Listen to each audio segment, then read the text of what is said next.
வணக்கம் அன்பர்களே, இன்றைய பதிவில் நாம் காணவிருப்பது திருவிளக்கு வழிபாடு என்றால் என்ன, எப்படி வழிபட வேண்டும், அதன் நன்மைகள் என்ன என்பதை பற்றி விரிவாக காண்போம். இறைவன் ஒளி வடிவம் ஆனவன், அவனுக்கு உருவம் கிடையாது என்பதை உணர்த்தும் தத்துவமே விளக்கு வழிபாடு ஆகும். முதலில் விளக்கு வழிபாடு என்றால் என்ன என்பதை பற்றி விரிவாக காண்போம். பொதுவாக மாவிளக்கு, குத்து விளக்கு, அகல் விளக்கு போன்ற வெவ்வேறு வகையான விளக்குகளை அலங்கரித்து தீபம் ஏற்றி வழிபடுவது ஆகும். இம்முறையில் நமது முன்னோர்கள் சில நடைமுறைகளை கடைபிடித்து வந்தனர். அதாவது விளக்கை சுற்றி மாக்கோலமிடுவது போன்ற நற்காரியங்களை கடைபிடித்து வந்தனர். ஆனால் அவர்கள் கடைபிடித்து வந்த நற்காரியத்தின் உண்மை அறியாமல் இன்று பொடிக்கோலமும் அச்சுக்கோலமும் இடுகின்றனர். கார்காலங்களில் சிறிய உயிரினங்களுக்கு உணவு கிடைப்பது கடினம். இதனை அறிந்து நம் முன்னோர்கள் மாக்கோலமிட்டு வந்தனர். இறை வழிபாடு என்பது பயத்துடன் வழிபடக்கூடியது அல்ல, பக்தியுடன் வழிபடக்கூடியது, அன்புடன் வழிபடக்கூடியது. உண்மையான வழிபாடு என்றால் ஒரு குழந்தை தன் தாயிடம் எவ்வாறு உரையாடுகிறதோ அதுபோல நம் இறைவனிடம் உரையாட வேண்டும்.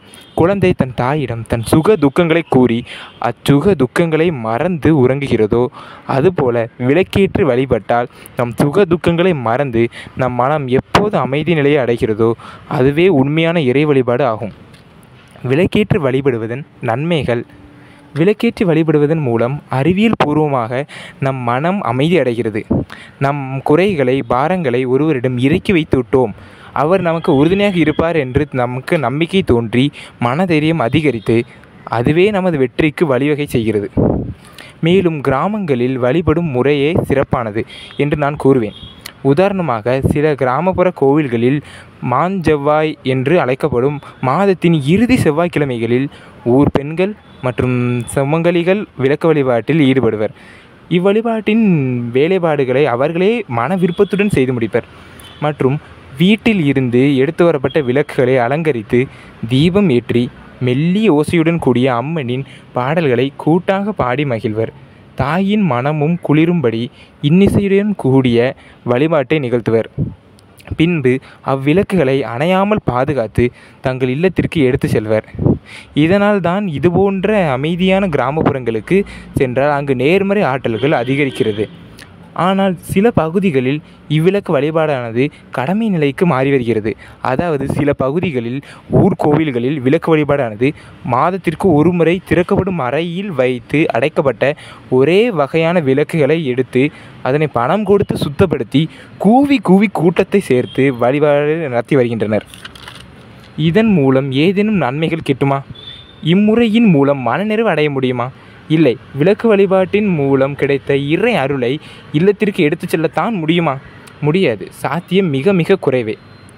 இதுபோன்ற விளக்குகளை ஒருவர் சுத்தப்படுத்தி அலங்கரித்து வைத்து அமர்ந்து வழிபாடு முடிந்தவுடன் தனது மன நிம்மதியுடன் நம்பிக்கையும் அளித்த அந்த விளக்கை தங்களது இல்லத்திற்கு எடுத்து செல்லாமல் சென்றால் அவர்களுக்கு கிடைத்த திருப்தியும் மன நிம்மதியும் மன நம்பிக்கையும் நிலைக்குமா? நீங்களே கூறுங்களேன். மேலும் நாம் விளக்கு வழிபாட்டில் அமர்ந்திருக்கும் போது நம் உயரத்தை விட விளக்கின் உயரம் அதிகமாக இருக்க வேண்டும். இதன் பின் ஒரு அறிவியல் பூர்வ உண்மை உள்ளது. அது என்னவென்றால் மற்றவர்களை தாழ்வுபடுத்தி பார்க்கும் குணமானது அழியும், மேலும் ஆணவமும் குறையும். இதுவே அந்த அறிவியல் பூர்வமான உண்மையாகும். ஆன்மீகத்திற்கும் அறிவியலுக்கும் இருக்கும் நெருக்கத்தை மக்கள் முழுமையாக அறிந்தால் மூட நம்பிக்கைகள் குறையும், ஆன்மீகத்தில் அன்பு அதிகரிக்கும். சுருக்கமாக கூற வேண்டுமென்றால் அன்பே வழிபாடாகும். அன்போடு வழிபட வேண்டும். தன்னை பற்றி மட்டுமே சிந்திக்காமல் பிறரின் துயர்களையும் துடைப்பவனே சிறந்தவன். மேலும் இதுபோன்ற ஆன்மீக அறிவியல் தகவல்களை அறிய தமிழெண்ணெய் 360 பதிவுகளை காணுங்கள்.